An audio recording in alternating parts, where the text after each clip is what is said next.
Sejarah Sastra Angkatan 1945. Munculnya Chairil Anwar dalam panggung sejarah sastra Indonesia memberikan sesuatu yang baru. Tidak dapat dibantah pula bahwa sajak-sajak dari Chairil Anwar bernilai tinggi. Bahasa yang digunakan ialah bahasa Indonesia yang hidup dan berjiwa, bukan lagi bahasa baku, melainkan bahasa percakapan sehari-hari yang dibuatnya bernilai sastra. Oleh karenanya, ada orang yang berpendapat bahwa baru dengan sajak dari Chairil Anwar sebenarnya sastra Indonesia lahir. Banyak orang yang berpendapat bahwa suatu angkatan kesusastraan baru telah lahir. Pada mulanya, angkatan ini ada yang menyebutnya angkatan sesudah perang, angkatan kemerdekaan, angkatan pembebasan, angkatan Chairil Anwar, dan generasi gelanggang. Baru pada tahun 1948, Rosihan Anwar menyebut angkatan ini dengan nama Angkatan 45. Nama ini segera menjadi populer dan digunakan oleh semua pihak sebagai nama resmi. Meskipun namanya sudah diperoleh, namun sendi-sendi dan landasan ideal angkatan ini belumlah dirumuskan. Baru pada tahun 1950, Surat Kepercayaan Gelanggang dibuat dan diumumkan. Surat kepercayaan ini adalah semacam pernyataan sikap yang menjadi dasar pegangan perkumpulan yang bernama Gelanggang Seniman Merdeka. Perkumpulan ini didirikan tahun 1947. Sebagai media tempat para seniman Gelanggang Seniman Merdeka ini bergerak, maka dalam majalah siasat yang dipimpin oleh Rosihan Anwar dibuka sebuah ruang kebudayaan yang diberi nama Gelanggang. Surat Kepercayaan Gelanggang juga pertama kali diumumkan dalam ruangan kebudayaan majalah ini pada tanggal 23 Oktober 1950. Unsur estetik sastra angkatan 45. Yang pertama, puisi. Puisinya bebas, tidak terikat dengan bait, jumlah, persajakan, atau rima. Gayanya ekspresionisme dan realisme.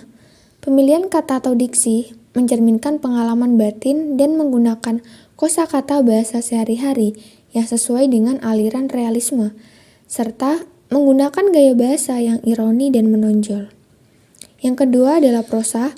Terdapat banyak arus sorot balik, namun masih tetap ada arus lurus. Dalam perwatakan atau penokohannya, analisis fisik dari tokoh tidak diutamakan, tetapi mengutamakan analisis kejiwaan atau sifat dari sang tokoh. Kemudian terdapat gaya ironi dan sinisme yang semakin banyak digunakan. Tokoh-tokoh sastra angkatan 45. Yang pertama ada Chairil Anwar. Beliau lahir di Medan, Sumatera Utara 26 Juli 1922 dan meninggal di Jakarta 28 April 1949 pada usia 26 tahun. Beliau dijuluki sebagai si binatang jalang dari karyanya yang berjudul Aku. Beliau adalah penyair terkemuka Indonesia. Beliau diperkirakan telah menulis 96 karya termasuk 70 puisi. Bersama Asrul Sani dan Rifai Apin, beliau dinobatkan oleh H.B. Jasin sebagai pelopor angkatan 45 sekaligus puisi modern Indonesia.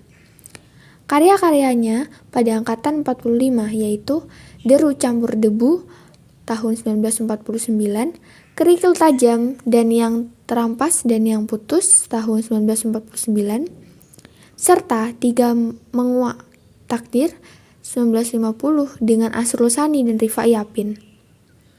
Kemudian yang kedua ada Asrul Sani. Asrul Sani dilahirkan di Sumatera Barat 10 Juni 1926. Beliau adalah seorang dokter hewan yang dalam dunia sastra bergerak dalam berbagai bidang.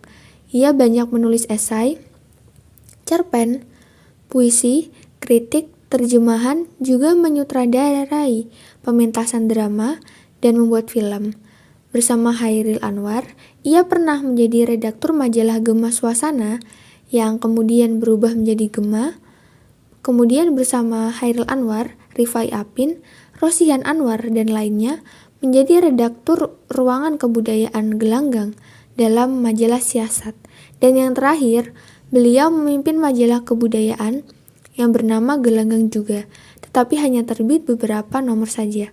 Karya dari Asrul Sani pada angkatan 45, Tiga Menguak Takdir pada tahun 1950. Tokoh selanjutnya adalah Idrus. Beliau lahir di Padang 21 September 1921. Idrus dianggap sebagai salah satu tokoh pelopor angkatan 45 di bidang prosa, walaupun ia selalu menolak penamaan itu. Karyanya bersifat realis naturalis, berdasarkan kenyataan dalam alam kehidupan, dengan sindiran yang tajam. Karya Idrus pada angkatan 45 yaitu Dari Ave Maria ke Jalan Lain ke Roma tahun 1948, kemudian Aki tahun 1949, dan Perempuan dan Kebangsaan. Kemudian yang keempat adalah Ahdiat Kami Harja. Beliau lahir di Cibatu, Garut, Jawa Barat 6 Maret 1911 dan meninggal di Canberra, Australia 8 Juli tahun 2010 pada umurnya yang ke-99 tahun. Beliau lebih dikenal dengan nama pena singkatnya Ahdiat Kami Harja, adalah seorang sastrawan dan penulis Indonesia. Karya-karyanya pada angkatan 45 yaitu Polemik Kebudayaan, editor tahun 1948, Ateis berupa novel pada tahun 1949 yang diangkat ke film layar lebar dengan judul yang sama pada tahun 1974. Tokoh sastra angkatan 45 selanjutnya, Pramudia Anantatur, dilahirkan di Blora, Jawa Tengah pada 6 Februari 1925. Semasa hidupnya, Pram sebagaimana ia sering dipanggil, dikenal sebagai sastrawan yang produktif. Ia satu angkatan dengan Asrul Sani, Hairil Anwar, Rifai Yapin, Idrus, dan Umar Ismail yang digolongkan dalam sastrawan angkatan 45 atau nama lainnya Angkatari Kemerdekaan. Dapat diketahui bahwa nama asli Pramudia Anantatur ialah Pramudia Ananta Mastur dan dihilangkanlah nama Mas menjadi Tur saja. Pra di sini yang artinya pertama atau terutama, sedangkan Mudia berarti peperangan. Ananta sendiri diambil dari nama ular sebagaimana mitos di agama Hindu. Sementara Tur diambil dari nama ayahnya dan dipakai juga oleh semua saudara Pramudia Anantatur dan dijadikan nama keluarga.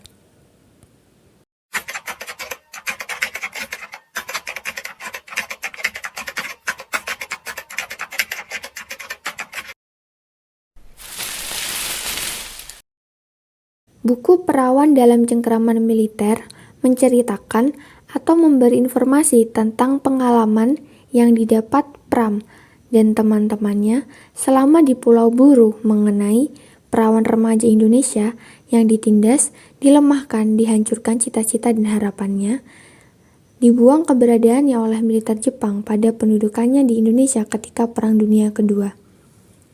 Berawal dari Perang Dunia II yang pada saat itu berlangsung dan melibatkan beberapa negara, salah satunya Jepang, Perang Dunia II yang terus berkecamuk mengakibatkan Jepang harus mengantisipasi krisis psikis para serdadunya, serta untuk menghindari masalah yang ditimbulkan, maka Jepang membuat sebuah rencana tindakan untuk menghindari masalahnya dengan mengambil perawan-perawan remaja untuk dijadikan objek pemuas seksual serdadu-serdadu dari Nippon.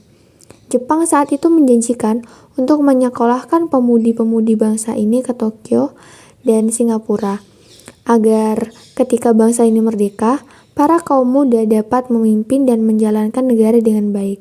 Informasi terkait itu disebarkan melalui alat-alat Jepang seperti kepala pemerintah daerah hingga ke tingkat desa.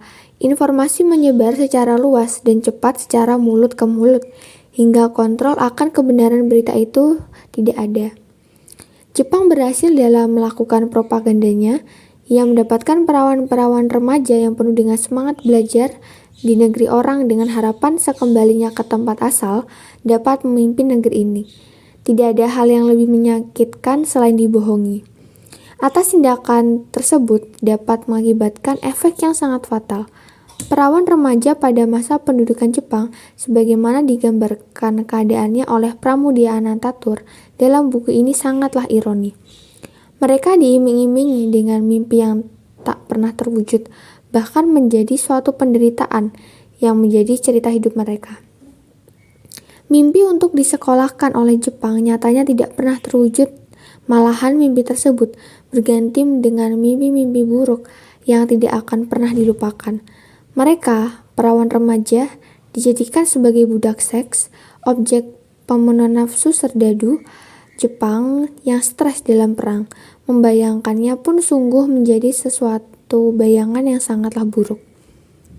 Sungguh perawan remaja bangsa ini pada masa sekarang mempunyai nasib yang jauh lebih baik dari perawan remaja dahulu. Seyogyanya kita semua patut mensyukuri karena zaman telah berubah. Tinggal kita meneruskan perjuangan orang-orang terdahulu yang menentang penindasan kemanusiaan dalam bentuk apapun. Perawan remaja masa sekarang harusnya berkaca dengan mereka yang dibohongi dan dijadikan binatang pada saat itu. Perawan remaja saat ini sungguh beruntung dan memiliki banyak pilihan hidup. Dapat bersekolah tinggi, menjadi apa yang diinginkan. Status perempuan setara dengan laki-laki walaupun masih ada yang merendahkan perempuan dan menginjak-injak harga dirinya.